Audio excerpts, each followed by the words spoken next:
Hey folks, this is Meredith from the Papery Craftery, and today I am doing the part 2 of a little mini series I made about using a quilling mold and making three-dimensional quilling projects. This one, like I said, is the second part. I will link to the first part in the description box below this video. In that video, I talked about the tools that you need to make quilling on a quilling mold. You need a quilling's tool of your choice. You'll need some glue. I have Elmer's in a needle nose bottle. You'll need a paintbrush and then something to mold your quilling on. So I have this plastic mold here, and I also demonstrated how to make these big tight coils and how to mold them on your quilling mold. So I have another big disc here, and in this video I'm going to demonstrate how to put two pieces of molded quilling paper together to make a three-dimensional project. So to start with, I'm going to make something along the lines of a sphere. It's very hard to make an exact sphere out of paper. Circles are the hardest shape to make in any form of art because they're very, very exact. So what I'm doing now is I'm playing around on my quilling mold and I'm trying to figure out exactly what dome and what dimensions I need with this size of a coil. So I'm going back and forth. The first one looks a little eggish to me. That second shape looked pretty good. This is a smaller dome and that's giving me sort of a lip on the bottom. I don't want that. Let's go back up to the first one again. That looks close to a half circle. That's what I'm looking for, as close to a half circle as I can get. Keep playing around a little bit, maybe make it a little bit deeper. Getting back to eggish again. I think this is going to be the closest that I can get. You can also adjust a little bit with your fingers by pushing the interior of your dome to get the exact shape you're looking for.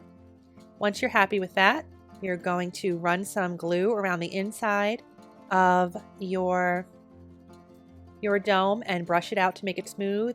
That I go into a lot more detail in my last video as well. Now, in order to make a sphere, you're going to make two coils of exactly the same size, which I have here, and I domed them to try to get them to look exactly the same. You can see they line up pretty good. As long as you're using the same number of strips, the same length of paper in your original coil, in both of those coils, then once you dome them, they're going to be the same diameter because that's just the length of the paper. It has nothing to do with how deep or how shallow your dome is. It's just about how long your paper is to begin with. So I made two using the same number of strips, the same length of paper, and they'll be able to fit together. And what I just did there, I added a very small amount of glue to one edge, put them together like a little sandwich. You can use your brush to brush away any excess glue if anything seeps out. And you're going to let that dry. And you'll notice that there is a seam, obviously, where the two halves of this piece meet. And I like to cover that up. I think it adds to the illusion of the roundness. Plus, it also covers that center seam. It makes it look like it's all one piece. So I have a small strip of the same yellow that I used for the majority of this piece. I'm not going to give exact measurements for this because it's all going to depend on how big of a 3D project you have in your hand. But I started by applying a little bit of glue right to where the seam was. And I'm just going to be wrapping this strip around with a little bit of glue the entire way, just so it covers where the two halves had met in my sphere. And once I get to the end, I'm just going to rip off whatever excess is there, make sure everything is secure, and set that aside. This ended up being a little less than an exact sphere. Could have pushed this out a little bit more, to make it a little bit more perfectly round. This rainbow one ended up a little bit better. Like I said, spheres are hard. They really are. I made, I think, 6 or 7 for this video, and not all of them are really good spheres. But you can do these in lots of different shapes. I made a flatter one there, and to do that, I domed it on my mold and then pushed it back down so that just the center went back in on like a flat surface, like a table. Just pushed it back under so that the bottom was flat. I put 2 together. It actually sort of looks like a lollipop or something. But you can do whatever shapes you think of for your project. Let your imagination totally go with these.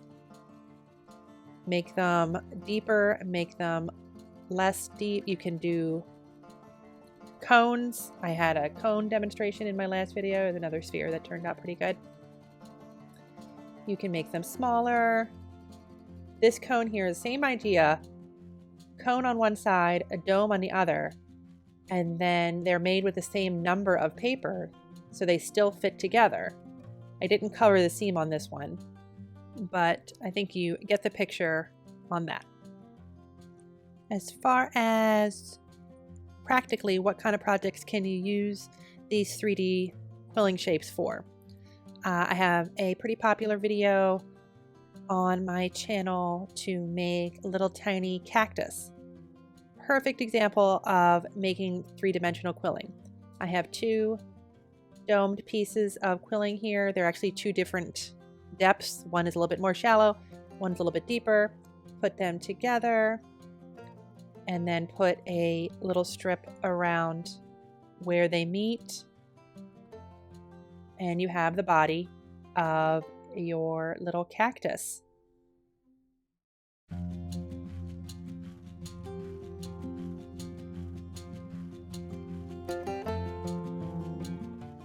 Put it in a little domed pot, add some spikes and a little cactus flower. Adorable. I love it. It honestly is one of my favorite projects I've ever done.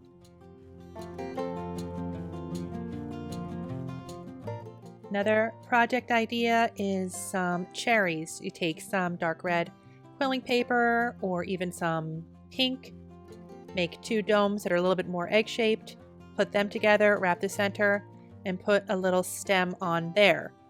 I have a blog post about that one. I haven't made a video as yet, but I will link to that down below. Like I said, I'll link to the cactus if you want to practice some projects with 3D quilling. If you just want to play around and try to make the perfect sphere, go for it. I would love to hear how it turns out. I just think that 3D quilling, and whether you use a mold to do it or you just use your fingers to make your shapes, whatever technique you like, 3D quilling I think is just a little bit more of an unexpected way to use the supplies.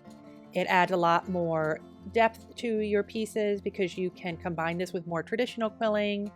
You can make complete sculptures out of paper. Whatever you think is best. Let your creativity really shine with this idea. Just like always, it's just a starting point. I would love to know any questions you might have about 3D quilling. Leave those down below and I'll answer them as soon as I can. I'll leave any supplies and other video links you need. Don't forget to like and subscribe, and I'll see you in the next video.